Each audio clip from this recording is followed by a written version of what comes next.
Did you know that by 2028, a significant share of enterprise workflows is expected to be influenced or even executed by AI agents? Yet, most organizations are still figuring out how to move from isolated AI use cases to truly agentic AI-first operations. That's exactly what today's session is about. It's not just about adopting AI. It's about rethinking how organizations operate, how decisions are made, and how humans and AI collaborate at scale. Hello, everyone, and a very warm welcome. I'm delighted to have you join us for today's session, 5 lessons from SAP's own transformation to an agentic AI enterprise. In this session, we'll take you inside SAP's journey, sharing real lessons, real challenges, and practical frameworks to help you accelerate your own path to becoming an AI-first enterprise. And now I have the pleasure of introducing today's expert, Majeed Malik. Majeed is leading the Enterprise AI product and partner management at SAP's in-house Enterprise AI team. The Enterprise AI team drives SAP's internal AI adoption and excellence with the objective to infuse intelligence into SAP's core business processes across all functional areas. And now let's dive in. Majeed, take it away. Thank you. Thanks for the great introduction, Tanya.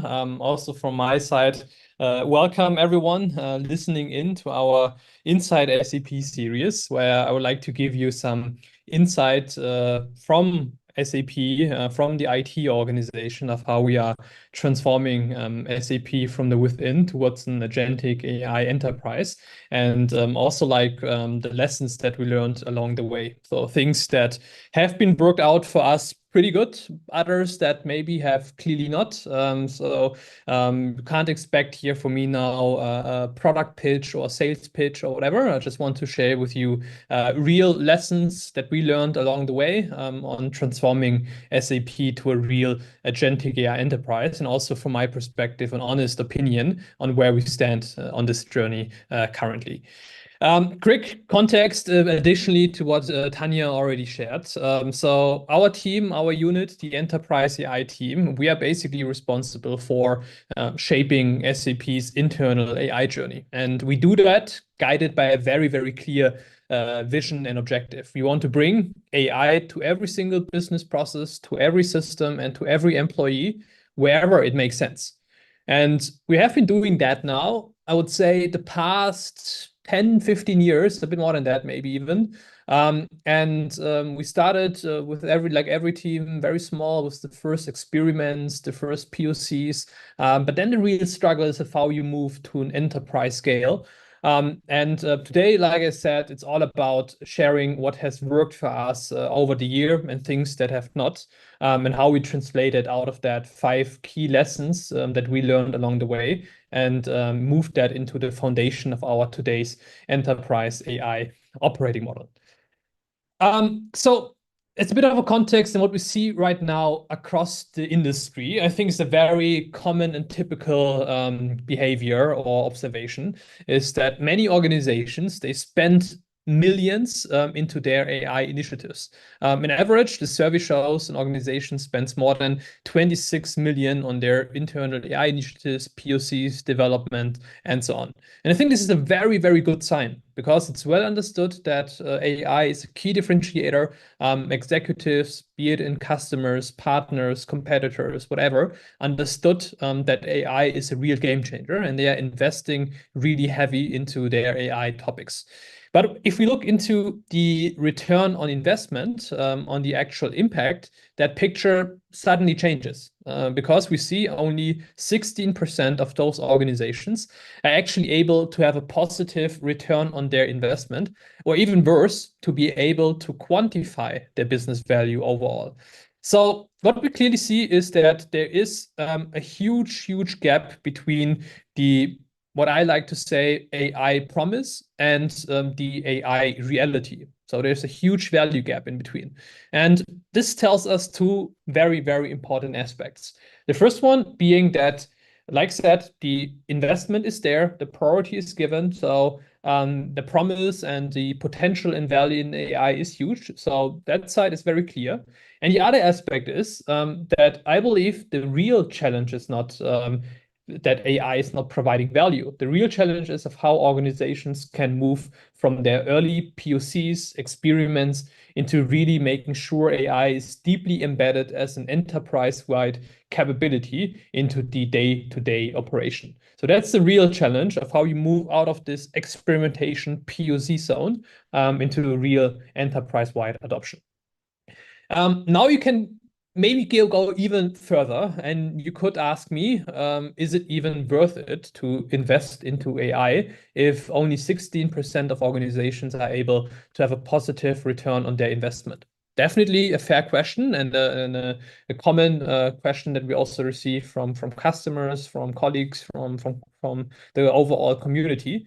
And I personally believe, of course, that's the only right decision, because we see those 16% of companies that have been able to quantify the business value, to make AI a business capability. Those are able that will be defining the industry and define the strategy of tomorrow. So that's for sure given. And that's, I think, really the time now for customers, for partners to really step up into the AI game and leverage the AI solutions available.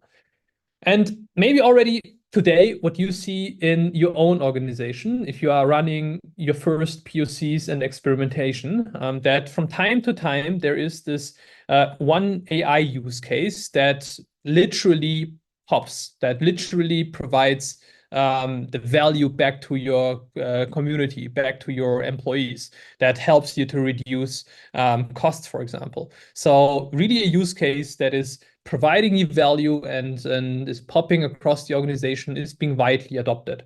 While others, they simply remained literally burned on the floor, even though they maybe had similar investment, they had a very high promising value in them. You simply don't reach to have a wide adoption or wide coverage in terms of value through those use cases. And why I'm showing that picture is because what I like to call is what we're looking for is the popcorn effect. So meaning the first popcorn is causing a chain reaction and then causing that AI is popping across your entire organization, is being widely adopted, is embedded deeply into your day-to-day operation. That's kind of the effect that we're looking for. And to get there, you need to have certain foundations. Like if you're doing popcorn, you need to have the right kernels, the right temperature. You should be somewhat of a good cook. You don't need to be a perfect cook or a master in anything, but you need to have basic skills. And that's exactly the situation that we also see right now in enterprise AI, when companies are adopting this, doing AI into their day-to-day operations. You need to have the right foundation, the right environment, the right skill set, the right people. And if you have that in common, there's a good likelihood, at least, that you have this popcorn effect across the organization. And I would say we have right now exactly this effect at SAP internally. Over the years, we have seen many AI solutions that provide huge value back to our colleagues. No worries, I will not go through each and every number here now, but just to outline, right now our internal AI portfolio includes more than 230 plus AI solutions which are live. So we are working towards this vision that I mentioned earlier, bringing AI towards every system, in every business process, to every employee. But of course, only whenever it makes sense. So we have multiple solutions already live, be it in finance, for example, to do our cash forecasting, be it in marketing to do campaign management, be it in sales to do, for example, sales priority scoring and so on. So this is where we look together deeply with the business, with the process experts, to understand where exactly AI could resolve a concrete pain point and then work towards the solution. An additional point I would like to highlight here is, for example, we see here we have more than 500 data products already available, up and running at SAP, powered by Business Data Cloud. Why I'm mentioning that? Because data products are the backbone of scalable AI in your organization. It's just not sustainable if you have, for example, multiple hundreds of daily pipelines running that extract data from your source system for every single use case. Make sure that you invest in your data products, that you do it once, do it correctly, and then you can consume this data product on top via analytics, BI, AI solutions, agentic solutions, and so on and so on. And then the last point I want to highlight on this overview here is the value side. We talked about that there is a huge gap between the AI promise and the actual value that we're seeing. So whenever we are building AI solutions internally at SAP and we're rolling them out, we're also making sure to quantify the value. So we see ourselves as an internal customer. So we prove the value to ourselves, assess the value before implementation, during implementation, and also afterwards, and calculate the actual impact. All right, now let's go ahead and go to the actual core of today's session. So how did we get there? And what have been the 5 concrete lessons that we learned along the way of scaling AI across SAP? And I want to start with a really fundamental one. So the first lesson is, simply put, data. AI without data will not work. You can try as hard as you want. If your data is not in the right quality, your AI will produce some fancy looking results, looks maybe quite intelligent, but it will not be grounded on your business rules, on your business process, and so on. So the challenge we had in our early days, when we started our internal AI initiatives, wasn't really models or algorithms. It was not that we didn't have the most powerful large language model or the GPU power or the teams with the right skill set and so on. It was simply data. So teams across the organization, they kept rebuilding similar data sets for different use cases.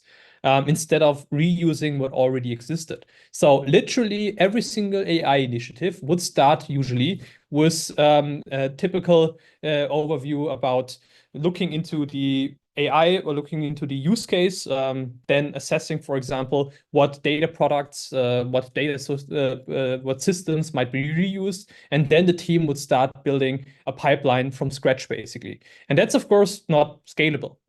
So this is why we stopped doing that. And our breakthrough really came when we started thinking about data as a product itself and not data as a side product of an AI solution. So data is not only anymore a pipeline that runs in the background and synchronizes some data sources and does some data processing. Data is a product itself that is reusable by design, that has a clear ownership, a clear governance model. And through that, we ensure that we build data products that sit within SAP Business Data Cloud, have a clear ownership, a shared meaning, and can be reused for different teams. Like I said, we have more than 500 data products today, and those are being reused by teams in analytics, in AI, BI solutions for reporting, and so on and so forth. So the key takeaway here is pretty simple. Stop feeding your models in isolations and start shipping data products. So this is the foundation. And here you will see the first scaling factor. Very latest, once you have the second use case that is consuming the same data source, you will see the effect of data products that you build it once, right, and then can reuse it many times for different solutions. All right, now let us move into the second lessons. So once we had our data, I would say, under control, and we started treating it as a product itself, the next challenge was just awaiting for us. So even with a very strong data foundation, our AI efforts were pretty hard to scale. And the reason for that was technology fragmentations. So what does it mean? So teams across the organization, they kept using different technology stacks, different runtimes, followed different libraries, different approaches to get their AI into production. So even though you are working in the same organization on the same data sources, more or less, teams are using different approaches to build their solutions, to monitor it, to deploy it, to test it, and so on. And that, of course, is increasing complexity a lot and makes reusability very, very difficult, especially in the age of agentic AI. Think about A2A protocols, MCP protocols, and so on. Those are industry standards, so you need to align within your own organization on common practices where you apply common standards, a common path, a common platform to really move ahead. So what did we did? We started to basically think about reusable, standardized patterns that can be reused by many teams within our organization. At the foundation, we established a common agentic AI infrastructure. So a scalable development environment with shared runtimes, standard access to large language models, and integrated MLOps capabilities. That really sets the basic that the team have a shared development environment to actually build their solutions on top of that. Then on top of the infrastructure, we created a path to execute. So basically a set of best practices that our developers should leverage to, for example, do model serving, to do deployments, to do, for example, evaluation of agentic AI solutions. So this path to execute really defines those, I would say, nitty-gritty best practices that you need to install in your organization to make sure that you not only have a scalable infrastructure, but also very clear best practices in terms of how you run compliance, of how you do serving, of how you do testing, of how you do evaluation, and so on. And this path to execute really provides this as a code asset that our developers can use, for example, model serving as a code, infrastructure as a code, and so on, and don't need to think about the actual path to execute.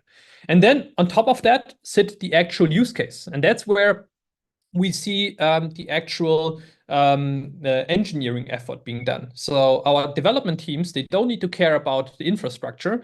They don't need to care about the framework on how to deploy and how to serve. They can really concentrate on building the AI use case on top of the infrastructure, on top of our best practices. So developers, engineers across SAP are enabled. We're enabling them actively to build solutions on our platform. And that causes that the synergy effect of a shared group of people with the same skill set, same understanding of concepts and infrastructure and platform really creates this community effect and colleagues can help each other.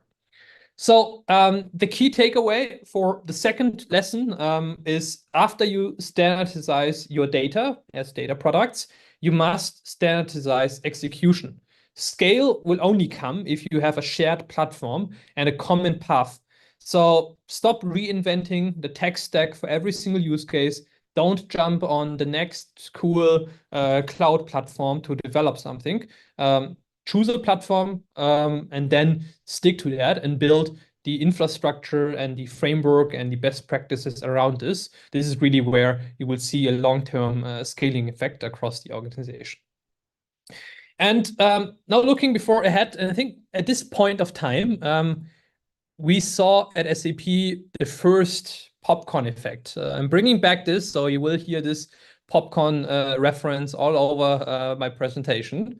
So this is where we saw that the first use cases were popping up, providing value, being adopted, being highly scalable because they were built on trusted data foundation, on infrastructure that is ready to scale. At SAP, we have, for example, more than 100,000 employees. Often a use case starts with 10, 15 users, and then it suddenly scales to 20,000, 50,000, 100,000. So this requires, of course, an infrastructure that is ready to scale.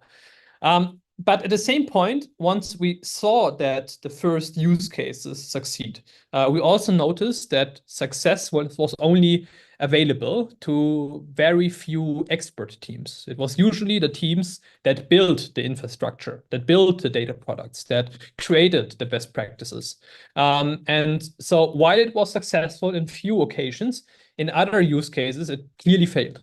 So what we did next is then we thought about how can we really standardize development end to end? So from idea to operation. And very early on, and that's a very important learning, I would also say, that I would like to share personally here, is don't over-engineer life cycles, processes from the get-go. Please make sure that you give your teams enough space to experiment, to fail again, to learn from it, then iterate, maybe fail a third time, and then you will succeed. So make sure that you give your team the freedom to try out something, to jump on a new technology, to explore a new framework, for example. This is really, really crucial. And once you have that in place, and once you see the first teams are storming and forming and succeeding here and there, then you can think about processes and how you put that into an end-to-end life cycle. And that was also the point of time where we did it. So once we saw the first use cases succeed, we introduced the end-to-end enterprise AI lifecycle within SAP.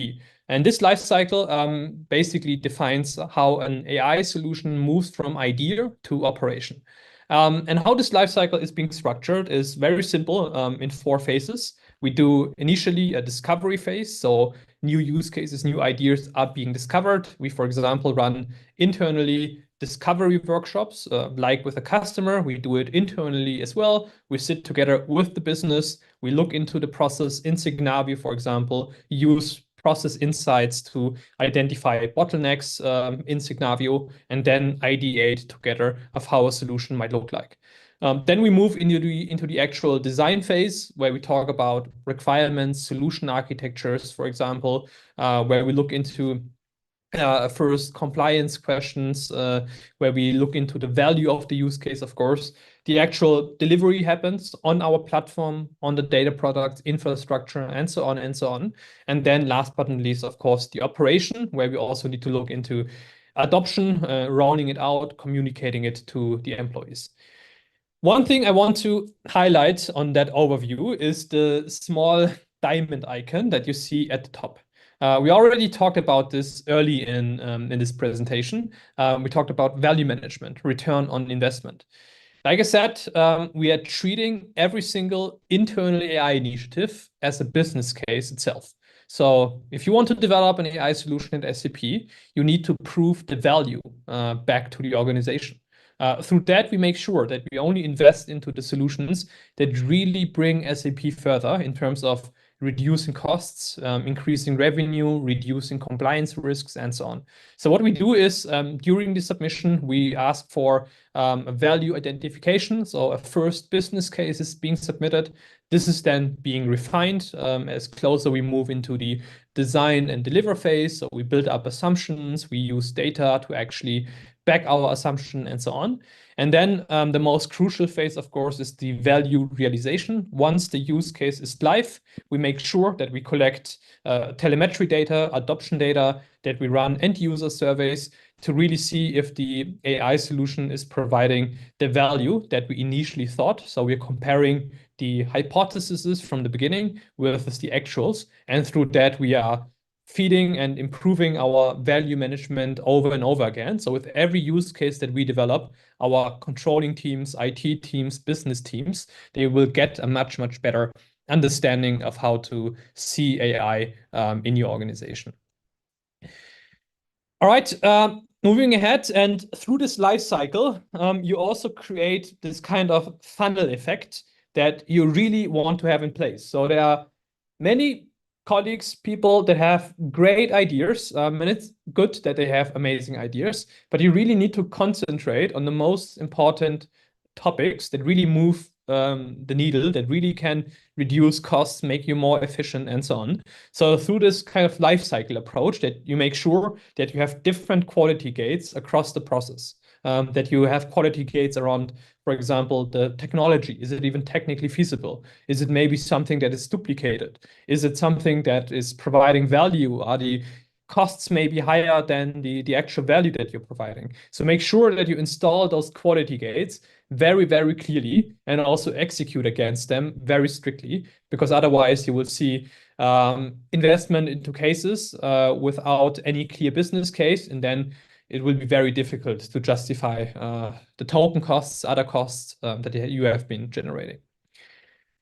All right, now moving ahead to lesson 4, we are getting closer to the ending here. On the first side, I would say after we had our data in place, our infrastructure, and a clear life cycle, the next hurdle was facing us, which is centralization.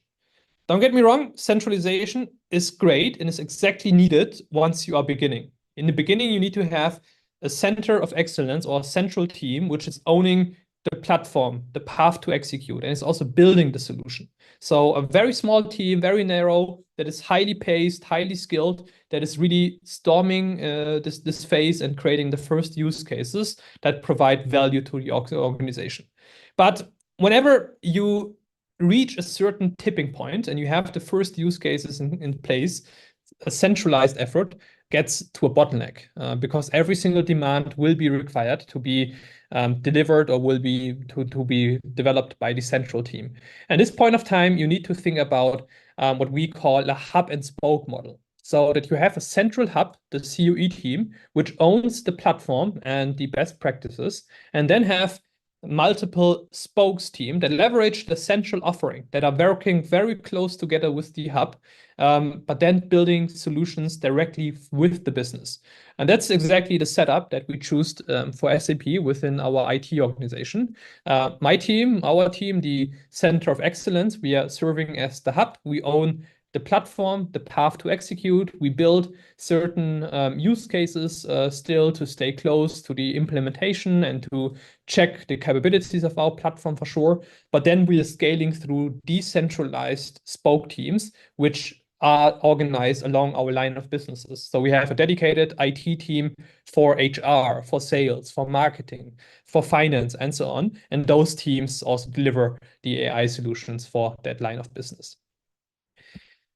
All right, now once you have your use cases in place and you are convinced those solutions are existing, scalable, are the right solutions, latest here, earliest, ideally you do it beforehand, but latest here, you need to think about the end user. So you can provide the most powerful tool, which is highly scalable, very powerful, but if no one is able to use it, the value of that is absolutely zero. So value of AI only comes through adoption. And that's also one of the final lesson that I would like to share today, at least, is really make sure that you prioritize your people, that you prioritize adoption, change management. Without that, it will not fly. It will not work and provide the value back to you. And that's also what we did within SAP. Beginning of this year, we started a dedicated campaign around internal AI adoption, which is including basically that we are living by example. So we have different AI champions that show different colleagues in the line of business and how to adopt AI.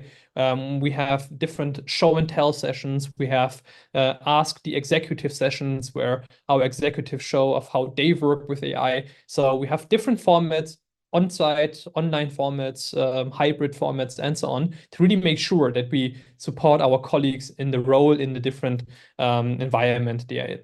Additionally to that, we also started to look into persona-based enablement within an organization. I'm sure you have the same in your organization as well. You have different skill sets. You have colleagues that are very technical, that are very in depth into the topic of software development, for example. You would have at the same point colleagues from the business that understand the business process, the rules, the customer engagement like no one else. So you need to provide persona-based enablement. And that's what we also started doing. We have a dedicated tracks basically for our engineers where we show them of how they can transition from traditional software development to AI development, of how they can leverage our central servings, the platform, the infrastructure, and so on. But at the same point, we also do enablement for what we call business AI innovators. So especially roles in change management, process management, PMs, POs, of how they can first use AI in their day-to-day business, but also of how they can identify new AI solution to further transform SAP from within. So to complete, I would like to wrap up a bit and summarize, and also of how we used those 4 or 5 lessons learned to basically translate them into our today's enterprise AI operating model. So what you see here is basically the backbone of how we are moving and how we are developing AI internally within SAP. At the core of that is our lifecycle, because of course, the processes, the data, the people, strategy, and so on is super important. No question on that. But the main focus needs to remain that you build something, that you ship something, that you iterate on it. So make sure that you put the building using AI into the centerpiece, and then you can build the different building blocks around of it. So to just summarize, we started with data. So stop treating data as a side product. Make sure that you are shipping data products, ideally on SAP Business Data Cloud. This will enable you to have a long-term scaling effect to use data products for BI, AI solutions, and so on. Then we talked about technology. So technology fragmentation is a thing. You have a lot of shadow IT. You know it or you don't know it. It's existing for sure. Make sure that you offer your engineers the best-in-class platform. So there is no question about where to go. You need to really make a platform, a layer that engineers love using. And then you will see also technology fragmentation will be reduced. Then as a third point, we looked into processes. Like mentioned, start first of all with, I would say, loose guardrails. Let your teams experiment, fail, iterate on it. And once you have this in place, make sure you create an end-to-end life cycle with value embedded into every single step of that. As a fourth piece, we looked into strategy. I shared we started as a central team to experiment, to build the first use cases, have the first success. But then once you have this reached, you really need to move into a decentralized approach and start shipping AI solutions close to the business. And then last but not least, AI without the people doesn't work. Someone needs to use it. Someone needs to get more productive getting through using it. So make sure that you prioritize adoption, change management early on, because AI without the people is not providing any value at all. So really make sure that you look into that. All right, that's mostly it from my end. And if you want to get convinced that this is not just a concept, but that this is really reality and this is really how we're executing, and this is also working of how we execute, then I highly, highly recommend to, first of all, check out the recording from SAP for me's Intelligent Front Door. There, the colleague Anna is sharing of how multiple approaches from this framework are getting together to transform SAP for me. And another advertisement, 15 September, another session upcoming from Michelle on agentified operations.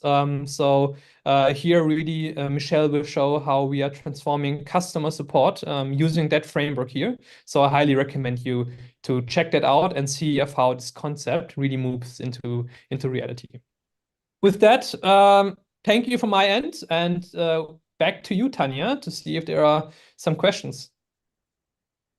Thank you very much. First of all, thank you for your excellent and very insightful walkthrough. Yes, we do have questions. First one is, do we have a trial environment for SAP AI ecosystem? For multiple solutions, yes. For example, you can use certain BTP or now the SAP Business AI Platform offerings in a free environment where you can learn, experiment. There are also amazing resources on SAP Learning where you can do hands-on learning, by the way. So I highly recommend to check this out. So SAP has, in a nutshell, multiple trial versions and free versions that you can use. And whenever you are ready and say, hey, it's providing me value, you can also seamlessly change into an enterprise licensing. And only then you will pay for it. So that's in place for many, many offerings. Thank you very much.